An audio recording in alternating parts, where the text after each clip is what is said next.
बेटा। Good morning students.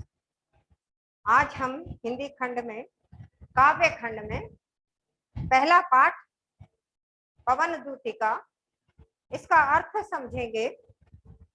पवन दूतिका पाठ अयोध्या सिंह उपाध्याय हरिऔध द्वारा लिखा गया है। इनका नाम था अयोध्या सिंह उपाध्याय और हरिऔध इन्होंने अपनी उपाधि लगा के रखी।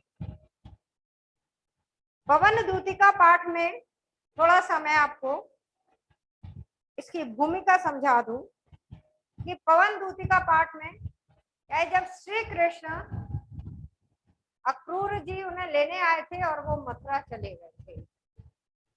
मथुरा जाने पर जो गोकुल में और ब्रज में जो गोपियां थी वो सब बहुत दुखी हो गई थी और राधा जी श्री कृष्ण के वियोग में अत्यंत दुखी थी। दिन रात वो श्री कृष्ण की याद में खोई रहती थी और प्रतीक्षा करती रहती थी कि कब श्री कृष्ण आएंगे। कभी कभी उनको ये लगता था कि शायद श्री कृष्ण ने हमें विस्मृत कर दिया है, अर्थात हमें भुला दिया है, और वो उनकी याद में बैठी दुखी होती रहती थी। एक दिन वो प्रातः काल अपने महल में बैठी श्री कृष्ण की याद में खोई हुई थी और इतनी दुखी थी वियोग में उनके कि उनकी आंखों में से आंसू बह रहे थे और वो जमीन पर गिरते जा रहे। उसी समय हवा आई। सुबह की हवा आप जानते हैं शीतल होती है, ठंडी होती है, सुगंधित होती है और वो हवा बड़ी प्यारी लगती है, बहुत अच्छी लगती है। उस हवा से ताजगी आती है। तो वो हवा चल रही थी और वो हवा उनके खिड़की, रोशनदान आदि से अंदर आई। उस हवा की सुगंधित और शीतलता से राधा जी का दुख और अधिक बढ़ गया।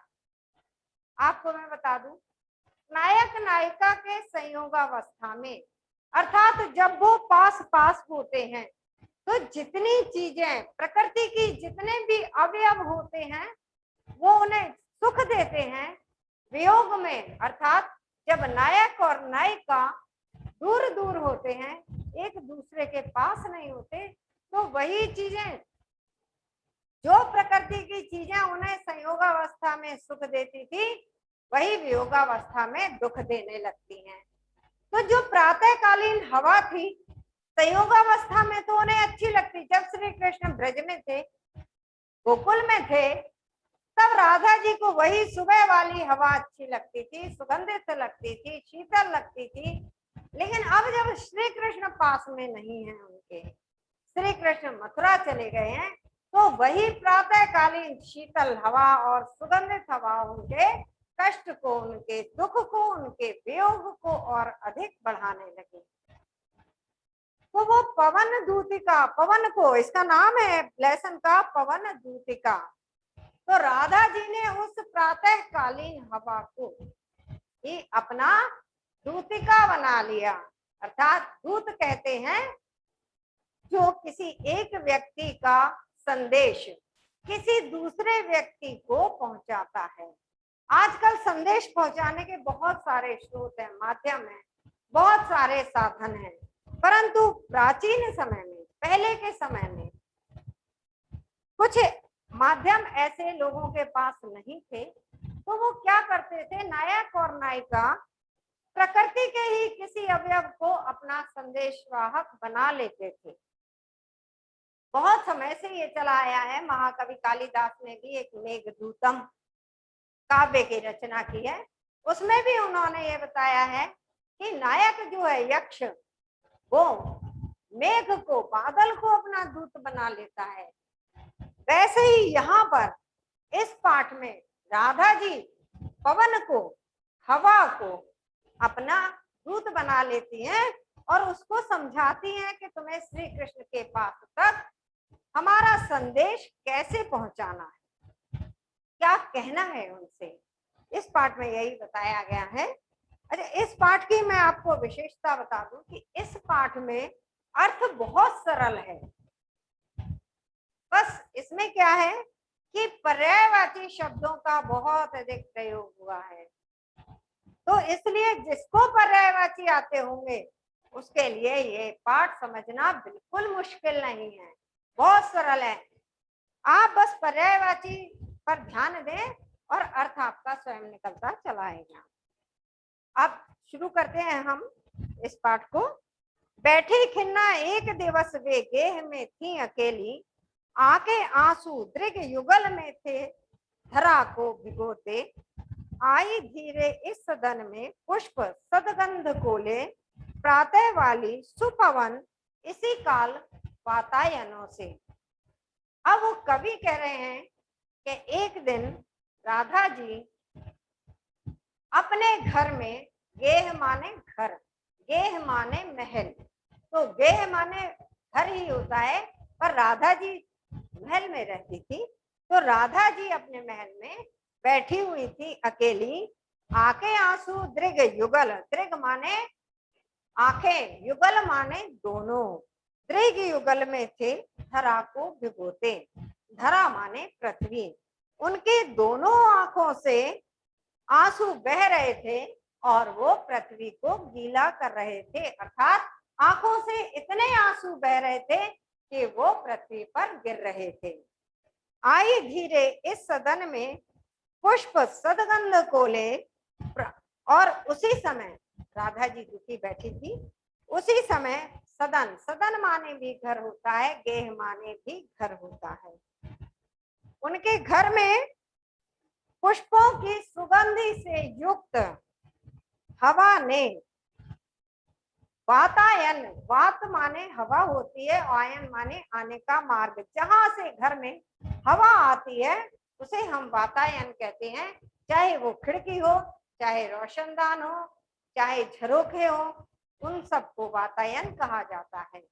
तो उसी समय खिड़की और रोशनदान से प्रातःकालीन सुपवन, सु माने अच्छी, पवन माने हवा, तो शीतल हवा चल रही थी सुबह, तो वो अच्छी हवा, शीतल हवा, सुंदर हवा जो कि मन को मोह लेने वाली थी, वो हवा उसी समय खिड़की रोशनदान से अंदर आई।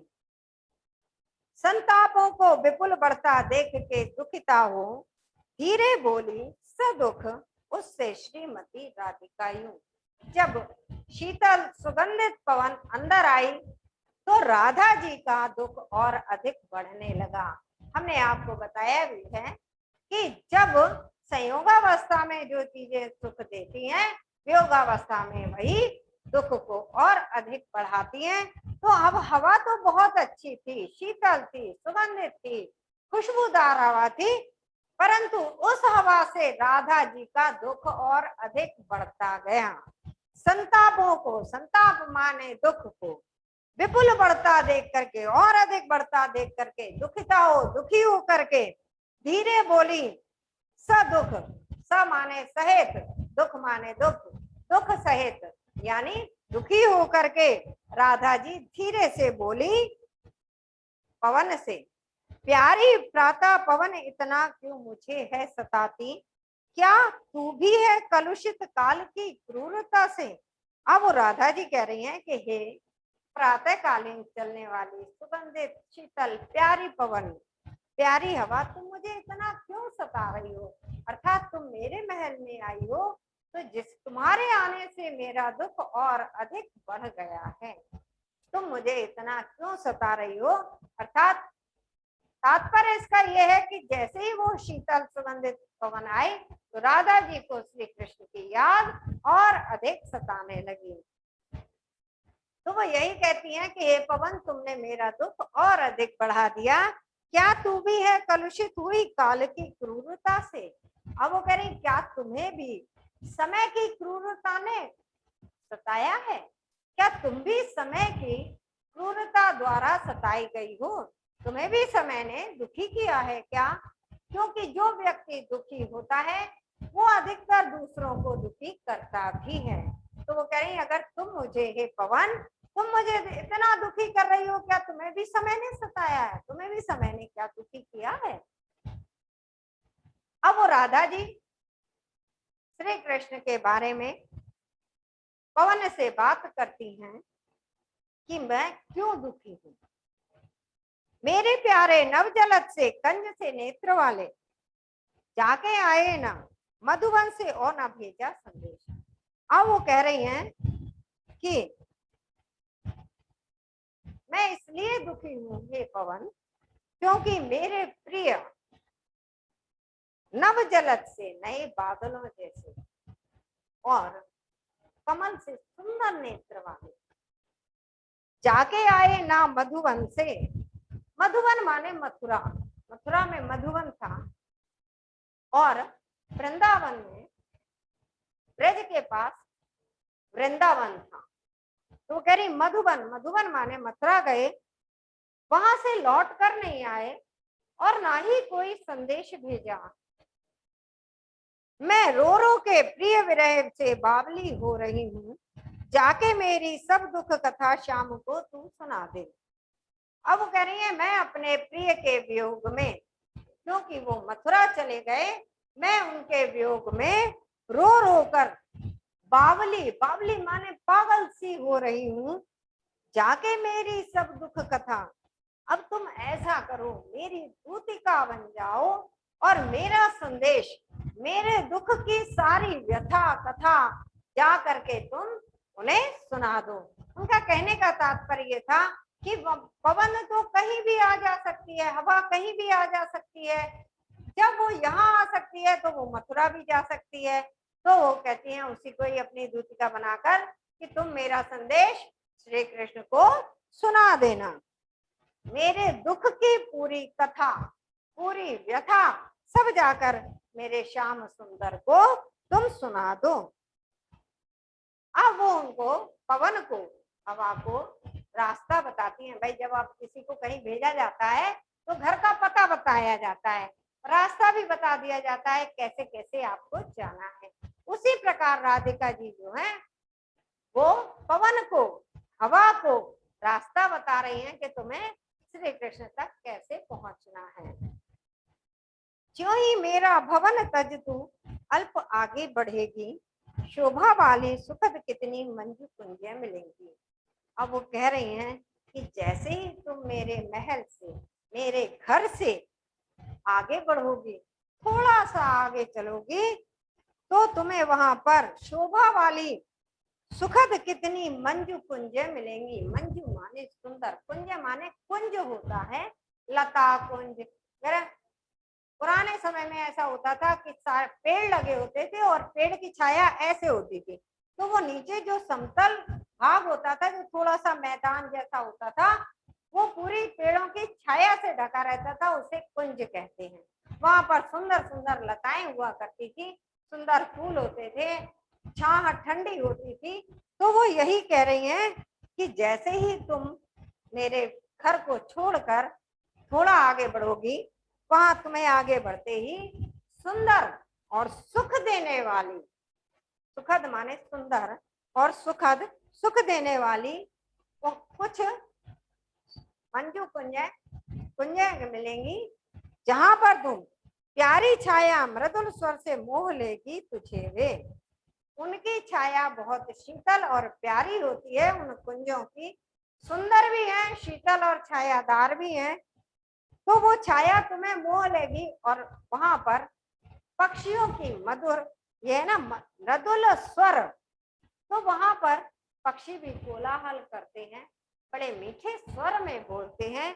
उन सबके स्वर तुम्हें मोह लेंगे, तुम्हारा मन मोह लेंगे, तुम्हें आकर्षित करेंगे। तो भी मेरा दुख लख वहां जाना विश्राम लेना, तब भी तुम वहां पर जाओगी तो मेरे दुख को याद करना कि मैं बहुत अधिक दुखी हूँ, मेरा दुख देखकर तुम वहां पर विश्राम मत लेना, रुक मत जाना, वहां से सीधे तुम आगे बढ़ जाना, नहीं तो तुम उन सुंदर कुंजों से मोहित होकर के, आकर्षित होकर वहां रुक जाओ। तो वो हवा से कहती हैं राधा जी कि वहां तुम्हें रुकना नहीं है।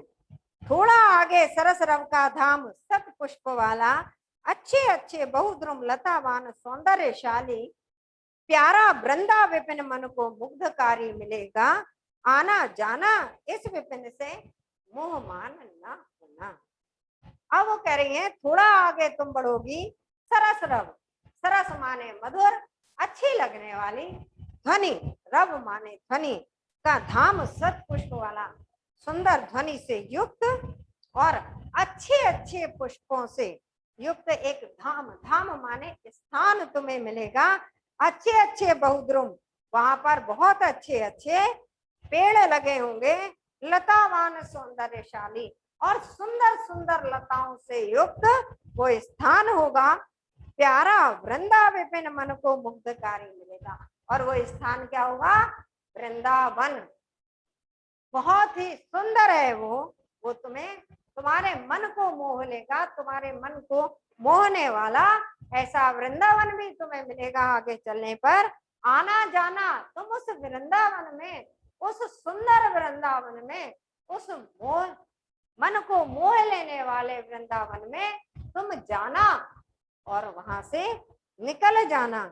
आना जाना, प्रवेश करना और निकल जाना।